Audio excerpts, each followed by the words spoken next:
everybody, it's Femtrooper, and today I wanted to do a memories video of sort of remembering the whole renting games at a video store. So I just thought it'd be fun to talk about sort of my memories with game renting because it's a huge part of my childhood and a part of sort of my gaming history. And renting games was just so fun, and when I think about renting games and I think about Blockbuster and sort of all the different like rental stores, it's just, I don't know, it's nothing but happy memories because it was just so exciting to get a game to rent, even if it was for 2 days because it was a new release or something. So when I was really little and I had my Super Nintendo, my dad used to drive me to school, and then right after he would drop me off, he would go to Blockbuster and he would be there right when they opened, which was like at either 9 or 10, and I would tell him which game I wanted him to get me. So I'd be like, Dad, can you get me like Donkey Kong Country 2? That would be awesome, or whatever. And then he would go there and he'd get it. And then when I got home, there'd be like a rental case on the kitchen table or something. I'd see that Blockbuster case and you'd be like, oh my God. It was just seriously the best. It was so exciting. And I don't know, there was something about renting a game that was, I'm not saying it's more exciting than getting the game to own. Like when I got a game for Christmas, that I just went ballistic. But there was something about renting a game because you could play so many games all the time.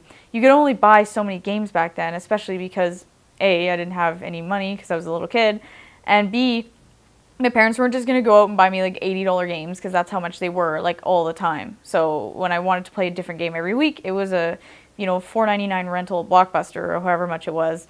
And I just remember being so exciting coming home from school and seeing it there, or I'd be sitting at school knowing, I would just be knowing, oh my gosh, like when I get home I get to play Street Fighter, or when I get home I get to play who knows, this random like Donkey Kong. I own them now, but I know that I used to rent the second one a lot. We finally ended up buying it, but there's certain games like that that I used to rent, and even just like random games where it would be like, I want that Mickey Mouse game, or you know, Cool Spot, or just stupid games that I would be so excited because I'd seen them in there, and then I'd, you know, or try and remember. It's like, oh, I really want my dad to rent Toy Story, the game, and things like that. I would just be so excited thinking about, oh my gosh, when I get home, I get to play that, or you know, there's gonna be like Super Mario RPG is gonna be at home.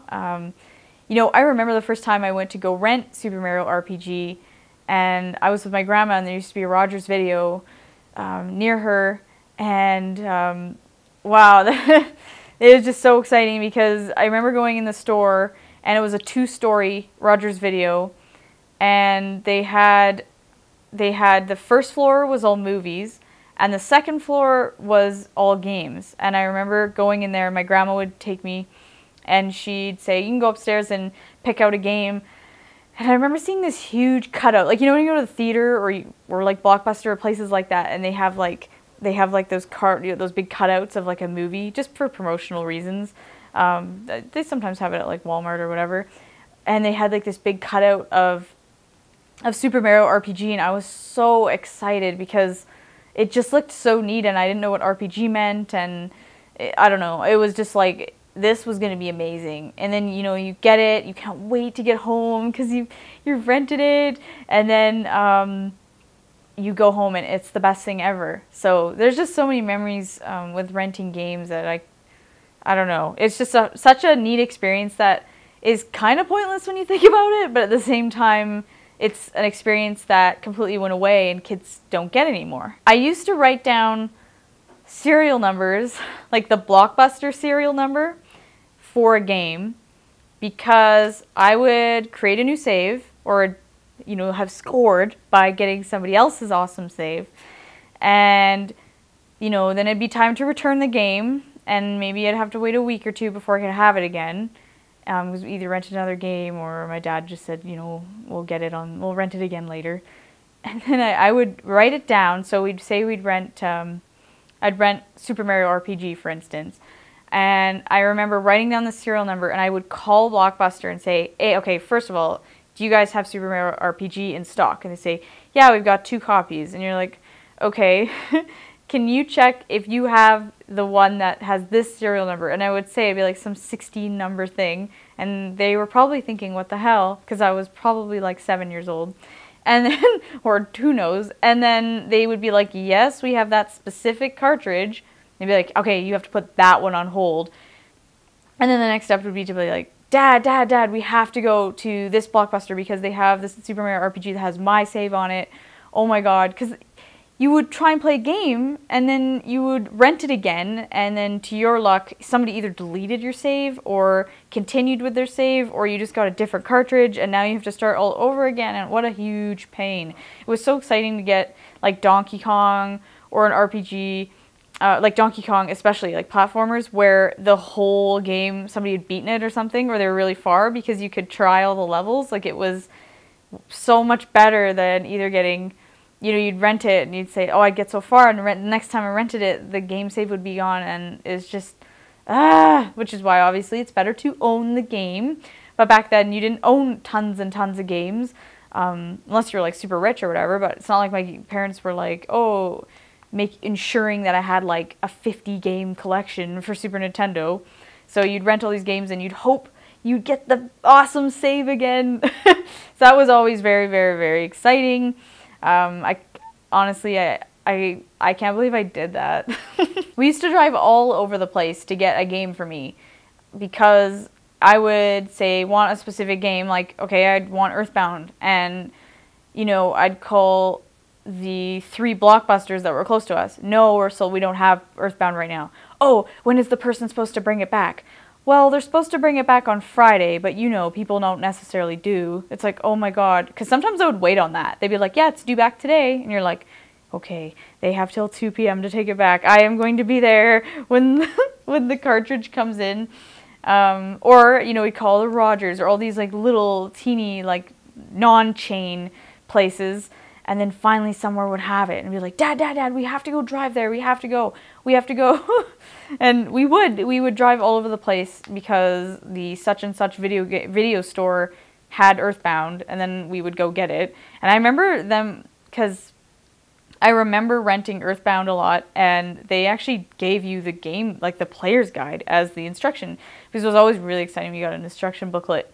I don't know, there's just something so exciting. It was like it's kind of like the same feeling as owning a game, but then having to give it back in like 3 days. So weird. It was so fun going in the store, and I mean, this applies to going to the video store to get a movie too, but it was so fun going in there and walking around the aisles and just looking and picking up a case and then looking at the back and deciding if you really wanted to play that game.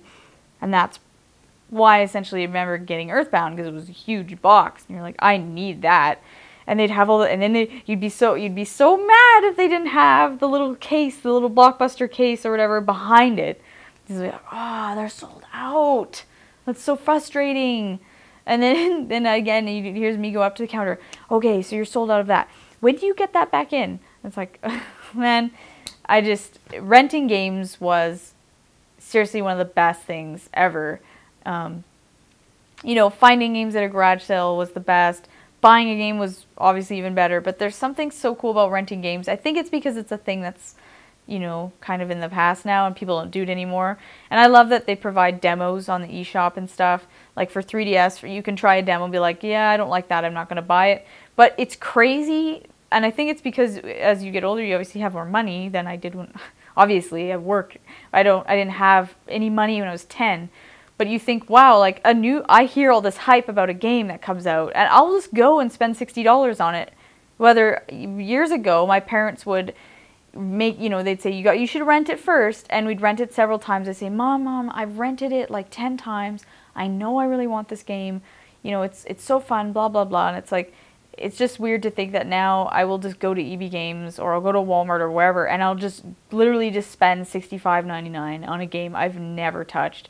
I've just seen footage. And I guess that makes sense because there was no YouTube. I couldn't look at game footage. I couldn't watch reviews. I couldn't do any of that. All you saw, sometimes there were commercials on TV for things, and that got you so excited. But it was renting. Renting made you want to buy the game. So we would rent first, and then hopefully at Christmas or my birthday I would get one game that I really wanted. But generally didn't own like tons and tons of games. It's just now I just go all the time. Oh yeah, I put this on pre-order. It's like back then that was just not the case as a kid. So renting games was kind of all of that. One thing I really want to do is do the cover project, and just thinking about that makes me nostalgic because the cases that they use for the cover project are what a lot of video game stores used to put games in. So I remember this one place, I think it was called like Video Spot or something, and they had all the video games came in like these pink cases. And I just remember like thinking about that gets me so excited because I feel like I'm like 5 years old again and we're renting some completely pointless Super Nintendo game. And I I don't know, just thinking about that gets me so excited. So I know that whenever I order that box full of all those cases, those video game cases, that I'm going to be really pumped because it was just so exciting. I used to actually pretend like kids play out stuff, and when I was a little kid I used to play video store, and I would take all my Super Nintendo and N64 games and I'd like put them on the stairs and like put the games behind them as if I was like the shop owner, and then I'd ask my mom to come, be like, come to my video store, tell her to rent games for me. Kids do weird stuff. Like I think about that and it's like, wow, I was just so video game brainwashed. Those are my memories with renting games when I was a little kid. All of that stuff has such a huge part, like it has so much to do with my childhood, whether it was going to Blockbuster after school or waiting at school because I knew my dad rented me a game, I could come home, or, you know, it's not just renting games, but going to the video store with my dad and then you could rent a movie and rent a game too. Like it was just so exciting. Or when I was 18, I got a Blockbuster card for the first time. I got like Roger's card, and it was just, it's very exciting stuff, and I know it's all in the past, and it was such a big part of growing up in the 90s. It's just so fun, and I'm curious what you guys, what are your rental memories with video games? You know, like just thinking about having to take something back on time. It was like a library. It's so weird, and then like put it in the slot. It was just very exciting. But yeah, those are all my video game memories with renting games, and it's a huge part of my childhood and a huge part of me with gaming. So I will see you guys later.